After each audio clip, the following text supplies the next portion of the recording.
O Conselho de Ministros aprovou hoje a proposta de lei que estabelece o regime de acesso ao exercício de atividades espaciais, consagrando um regime legal orientado para facilitar o desenvolvimento deste tipo de atividades, nomeadamente o desenvolvimento de serviços de lançamento de satélites.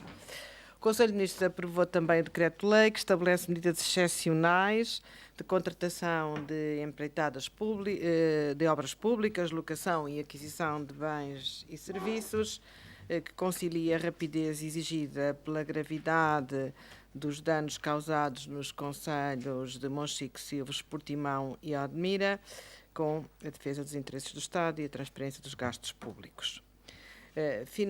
Foi também aprovada a proposta de lei a apresentar à Assembleia da República que estabelece o Estatuto do Ministério Público e, finalmente, foram aprovados 2 diplomas nas áreas do trabalho e segurança social, um decreto-lei que altera o Estatuto da Aposentação e permite aos ex-subscritores da Caixa Geral de Aposentações o acesso ao regime da aposentação antecipada, quando reúnem as condições legais para o efeito, naturalmente, e um segundo decreto-lei que reforça a valorização das carreiras muito longas, das carreiras contributivas muito longas, e desta forma os direitos dos trabalhadores que iniciaram a carreira contributiva precocemente aos 16 anos. Para mais esclarecimentos, dou a palavra à Sra. Ministra da Justiça. Muito obrigada, Sra. Ministra da Presidência. Muito boa tarde, senhoras e senhores jornalistas. Como foi dito, o Conselho de Ministros aprovou hoje uma alteração significativa ao Estatuto do Ministério Público. Essa alteração vem na sequência da Lei de Organização do Sistema Judiciário, que entrou em vigor em 2014 e que alterou radicalmente a estrutura interna do Ministério Público e também a competência de alguns dos seus órgãos. Tendo passado mais de 20 anos sobre o último estatuto, entendeu o Governo que seria adequado fazer algumas intervenções de melhoramento e de capacitação do Ministério Público, orientados basicamente para as seguintes áreas. A primeira, o reforço e clarificação da estrutura hierárquica. O segundo, o reforço da componente do mérito no acesso a determinados cargos. A terceira, o reforço e a melhoria das condições de estabilidade na componente de especialização. E o quarto, a qualificação dos magistrados que exercem funções nos DIAPs distritais. Nessa perspectiva, nesta última perspectiva, reforçou-se a autonomia do Ministério Público, perspectiva cujo desenvolvimento levou também à consideração da autonomia da Procuradoria-Geral da República. Portanto, basicamente, serão estas as grandes linhas que informam o documento que hoje acabamos de aprovar. Muito obrigada. Obrigada, Sra. Ministra. Dá a palavra à Sra. Secretária de Estado da Segurança Social para mais esclarecimentos, se for os 2 diplomas aprovados relativamente a ex-subscritores da Caixa Geral de Aposentações e à extensão do regime das reformas antecipadas para carreiras contributivas muito longas. Muito obrigada, Sra. Ministra da Presidência. Boa tarde, senhoras e senhores jornalistas. Hoje foram aprovados 2 diplomas, 2 decretos-lei, um que, no âmbito daquilo que é o reforço do alargamento do acesso à reforma antecipada. O primeiro diploma visa alargar o acesso às muito longas carreiras contributivas sem penalização. Em outubro de 2017 foi aprovado um diploma que prevê a atribuição de reforma antecipada sem penalização para as pessoas que têm 48 ou mais anos de contribuições na Segurança Social ou na Caixa Geral de Aposentações, bem como as pessoas que, tendo começado a trabalhar e a descontar muito novas, tenham 46 anos de contribuições. A idade deste segundo grupo, que foi regulamentada em outubro de 2017, era 14 anos ou menos. A alteração que foi introduzida com este diploma prevê a possibilidade das pessoas que com 15 ou 16 anos e que tenham pelo menos 46 anos de contribuições possam aceder a este regime. É um regime que, no fundo, vem, ou é uma alteração que vem complementar e alargar o âmbito de um regime que é especial, que é específico, foi criado em outubro de 2017 e que, reforço, visa valorizar as muito longas carreiras contributivas e valorizar aquelas que são as portuguesas e os portugueses que começaram a trabalhar e a descontar muito jovens. O segundo diploma procede a uma alteração ao Estatuto da Aposentação, portanto, dirige-se aos ex-subscritores da Caixa Geral de Aposentações, que, reunindo as condições para acesso à reforma antecipada, estavam, até ao momento, impedidos de requerer a reforma antecipada por serem ex-subscritores, desde que não reúnam as condições para acesso à reforma na Segurança Social, as condições mínimas para acesso na Segurança Social. E teriam até ao momento que esperar pela idade normal de reforma para poder aceder também à reforma antecipada, e no fundo é o alargamento deste direito e esta convergência entre os dois regimes e deixarmos de ter esta distinção entre os ex-subscritores da CGA e os subscritores ativos da CGA que reúnam as mesmas condições que hoje se determinou com esta aprovação em Conselho de Ministros. Muito obrigada, Sra. Secretária de Estado. Estamos agora à disposição das senhoras e dos senhores jornalistas para as questões que queiram colocar. Wilson Led, CMTV, perguntava-lhe quando é que entram, em relação a este novo regime das reformas antecipadas, quando é que entram em vigor, ou seja, quando é que vai ser possível que os contribuintes possam aceder a essa mesma reforma. Depois, perceber-se qual é que é, se já há um número dos beneficiários destas reformas antecipadas. O último balanço falava em cerca de 15 mil, perceber se este número é superior ou não. E perceber ainda se há condições por parte do Governo em contribuir, em avançar com o compromisso que foi assumido com os parceiros sociais, de avançar para uma terceira fase no início de 2019, com 40 anos de desconto e 60 anos de idade dos trabalhadores. Portanto, o Bloco já disse que vai fazer alguma pressão neste sentido, perceber se, do parte do Governo, há essas condições. Pelas suas questões, Sra. Secretária. Muito obrigada pelas questões. Relativamente à primeira questão, o diploma entrará em vigor a 1 de outubro de 2018, portanto, todos os beneficiários que reúnam as condições a partir de 1 de janeiro de 2018, com estas condições, terão acesso a este regime.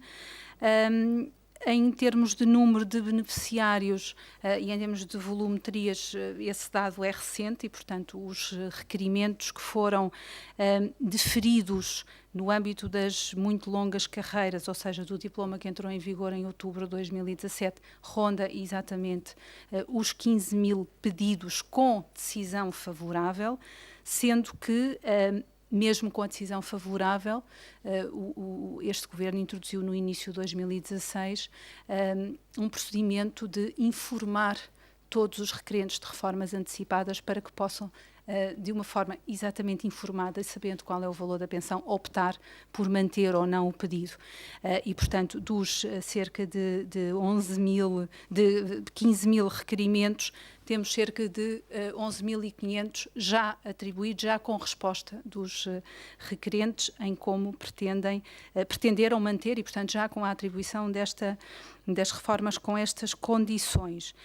Em relação ao universo que foi agora aprovado, naturalmente que dependerá dos requerimentos que entrem a partir de 1 de outubro de 2018 ou que sejam decididos a partir dessa data para todos os beneficiários que reúnam estas condições. Relativamente à questão das reformas antecipadas que colocou, é uma questão que está em cima da mesa, está a ser negociada também em sede de concertação social e também com os parceiros na Assembleia e, portanto, não foi o âmbito do diploma hoje aprovado, mas está em negociação. Obrigada, Sra. Secretária de Estado. Sr. Secretário de Estado, bom dia. Joana Feliz, Agência Lusa. Só para perguntar se há alguma disponibilidade do Governo para acolher aquilo que o GT pediu, tendo em conta o atraso da entrada da medida em vigor, para que haja retroatividade na aplicação desta medida. Obrigada. Secretária de Estado. Esta medida em concreto aprovada hoje não foi aprovada com atraso, ou seja, em outubro de 2017 foi definido um regime com determinadas condições e as condições foram os dois grupos que eu referi. Todas as pessoas que tinham carreira contributiva de pelo menos 48 anos ou 46 anos e que tenham iniciado a sua carreira contributiva com 14 ou menos anos. O que temos agora com esta alteração é um alargamento do âmbito deste segundo grupo, que não corresponde a um atraso da entrada deste grupo, foi sim uma reflexão que o Governo também fez sobre aquela que foi uma medida de política adotada e que, passados alguns meses da avaliação, resultou que seria completamente razoável alargar o âmbito deste segundo grupo. Marina Pereira. Boa tarde. Gostava de, primeiro, pedir um esclarecimento, porque falou em 1 de janeiro de 2018, ou percebi mal? 1 de outubro. Portanto, não há... Essa medida não se aplica... Essa é só a partir de 1 de outubro. Depois gostava de perguntar se há pelo menos uma estimativa, que às vezes consegue-se fazer pelos dados se há pelo menos uma estimativa das pessoas que poderão ser abrangidas. Às vezes é possível fazer estimativas, não é? A partir dos dados que têm por este diploma, porque existe a ideia também por parte dos parceiros sociais de que o âmbito não será muito alargado, e é só para termos uma ideia mais aproximada. E depois gostava, há bocado disse que há medidas que estão a ser negociadas com os parceiros da esquerda. Eu gostava de perceber se é para entrar em vigor já neste orçamento, se o que está em causa é a tal questão dos 63 anos, não é? Que é o que tem sido posto em cima da mesa pelo menos pelo Bloco de Esquerda, e se vamos chegar ao final da legislatura sem fator de sustentabilidade, concluindo aquele calendário que foi apresentado, penso que há pouco mais de um ano, em concertação social. Ou seja, se vai ser possível mesmo eliminar totalmente o fator de sustentabilidade para as pensões antecipadas. Obrigada. Sr. Secretário de Estado. Obrigada. Em relação à primeira questão, de facto, as estimativas que podemos fazer, e tendo em base o conhecimento do universo, têm sempre pressupostos associados a comportamentos, que são as decisões individuais. Estaremos com uma estimativa de entre 1.000 a 2.000 potenciais beneficiários no próximo ano, sendo que são medidas que depois trarão naturalmente ao longo do tempo, conforme as próprias pessoas vão reunindo as condições, novos requerentes, e portanto é esta a questão. Relativamente à segunda questão, precisamente porque está em momento de negociação e de avaliação, é prematuro avançar com qualquer uma das respostas às questões que foram colocadas. Está em cima da mesa, estamos a negociar e a estudar. Obrigada, Sr. Secretário de Estado. É para a Sra. Ministra da Justiça, Cristina Cardoso, da Agência Lusa. Sra. Ministra, o último projeto do Estatuto apresentado pelo Ministério Público, pelo Ministério da Justiça, foi muito contestado pelo sindicato. Que alterações, entretanto, foram introduzidas na proposta de lei? O projeto de estatuto que foi hoje aprovado, foi amplamente negociado com os sindicatos e amplamente consensualizado, quer com o sindicato, quer com a Procuradoria-Geral da República. E, portanto, posso admitir que haja zonas em que não haja acordo, isso é natural neste tipo de debates, as coisas são dinâmicas e há sempre aspectos em que as partes não conseguem chegar a acordo. Diria que no essencial das questões que estão em causa, nós conseguimos encontrar soluções que são soluções que satisfazem ambas as partes. Obrigada, Sra. Ministra. Boa tarde, Tiago Contreiras, da RTP. Sra. Ministra da Justiça, por favor, a par do Estatuto do Ministério Público, debate-se também a substituição ou não da atual Procuradora-Geral da República. O Sindicato dos Magistrados do Ministério Público considera o processo de escolha opaco e defende que, a haver uma alteração, essa deve recair num procurador. O Sr. Primeiro-Ministro já confirmou estar escolhido um perfil. A minha pergunta é, e visto que há meses sugeriu a substituição da atual PGR, em que pé é que se encontra esse processo, sabendo que terá o seu culminar no mês de outubro apenas, aí quando terminará o mandato, mas face a estes desenvolvimentos, em que circunstância é que nos encontramos? Obrigado. Muito obrigada, Sra. Ministra. O Sr. Primeiro-Ministro disse recentemente tudo o que havia a dizer sobre essa matéria. Este não é nem o tempo, nem o lugar para voltarmos a isso. Muito obrigada.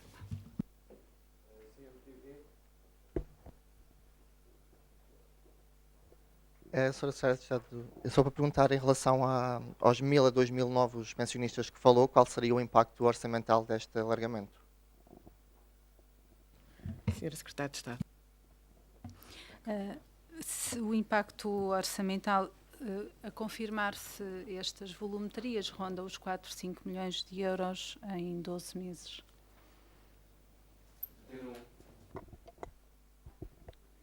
Boa tarde, João Vasco, Antena 1. Queria pedir à Sra. Ministra da Justiça se nos pode sintetizar as principais mudanças que são introduzidas com o novo estatuto do magistrado, do Ministério Público, aliás.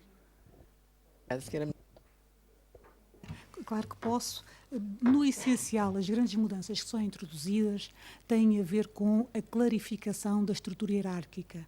Ou seja, como sabem, em 2014 foi introduzida uma figura de coordenadores das comarcas, que reportam difusamente aos procuradores distritais, mas essencialmente reportam ao Conselho, e, portanto, aqui o que se fez no essencial foi definir quais eram os órgãos, que era uma coisa que estava com pouca definição no Estatuto, quais são os órgãos do Ministério Público, quais são as relações entre esses órgãos, quais são as competências de cada um desses órgãos e quais são as relações entre eles. Obviamente, adaptando sempre tudo àquilo que foram as grandes linhas orientadoras da Lei de Organização do Sistema Judiciário.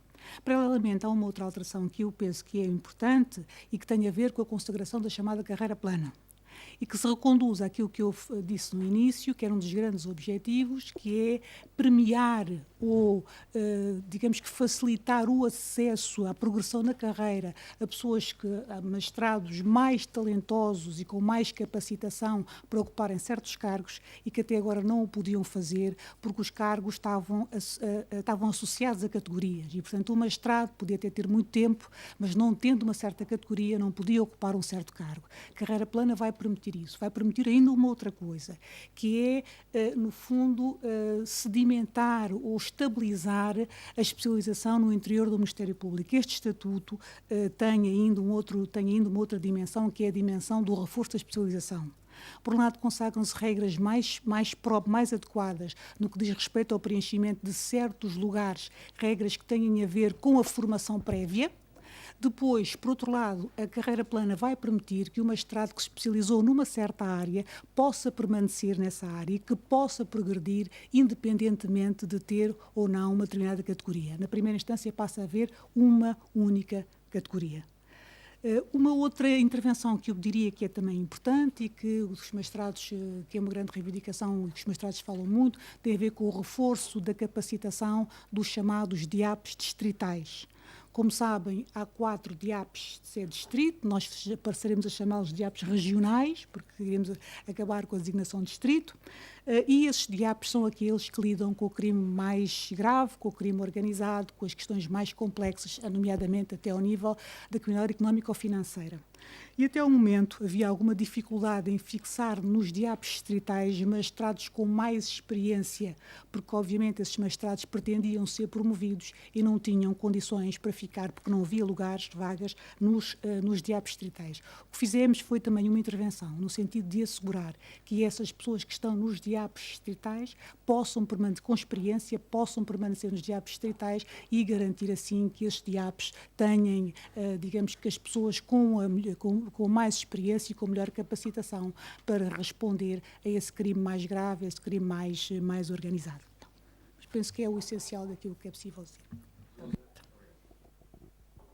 Sr. Ministro da Presidência, peço desculpa, só se me consegue esclarecer ou detalhar um pouco mais este decreto-lei sobre as medidas excepcionais por causa do incêndio de Monchique, a perguntar se isto tem enfim, se tem alguma, imagino que não orçamentação já prévia, mas em que é que se traduz e se é uma replicação daquilo que aconteceu nos últimos anos, nos últimos incêndios, só para perceber melhor. Obrigada. Exatamente, é uma forma de agilizar algumas obras públicas, naturalmente a maior parte até com certeza a cargo dos municípios, dispensando alguns procedimentos, digamos assim, burocráticos, para que essas obras possam decorrer com maior celeridade. O decreto-lei é praticamente a cópia daquilo que já se fez no ano passado. Muito obrigada. Lucília Tiago, sim, Jornal de Notícias. Daqueles 1.000 a 2.000 que referiu, já estão incluídos os ex-subscritores da Caixa Geral de Apresentações e poderíamos ter uma ideia de quanto é que serão esses? Não estamos a falar de diplomas distintos. Relativamente aos ex-subscritores da Caixa Geral de Aposentações, a possibilidade de estimar tem mais alguma dificuldade, até porque sendo ex-subscritores da Caixa Geral ou conhecendo a Caixa Geral, os ex-subscritores não sabe de facto, entretanto, se virão requerer ou não qual é a sua situação profissional e, portanto, mas queremos que não será também um número significativo. O que está aqui em causa, essencialmente, é a correção de uma injustiça e de uma diferenciação negativa entre pessoas que reuniam as mesmas condições de acesso. Obrigado mais uma vez. Senhora Secretária de Estado, os parceiros parlamentares do Governo vieram exigir recentemente um aumento extraordinário das pensões de 10 euros a partir de janeiro, no âmbito da negociação do Orçamento do Estado. De qualquer forma, pergunto-lhe se há algum desenvolvimento nessa negociação e se já há uma contabilização do impacto orçamental que este aumento eventualmente poderia vir a ter. Obrigado. Muito obrigado. Como respondi há pouco numa outra questão, as negociações em sede parlamentar ou em sede de Orçamento de Estado não responderei neste âmbito. Muito obrigada. Então, muito boa tarde e muito obrigada, senhoras e senhores jornalistas.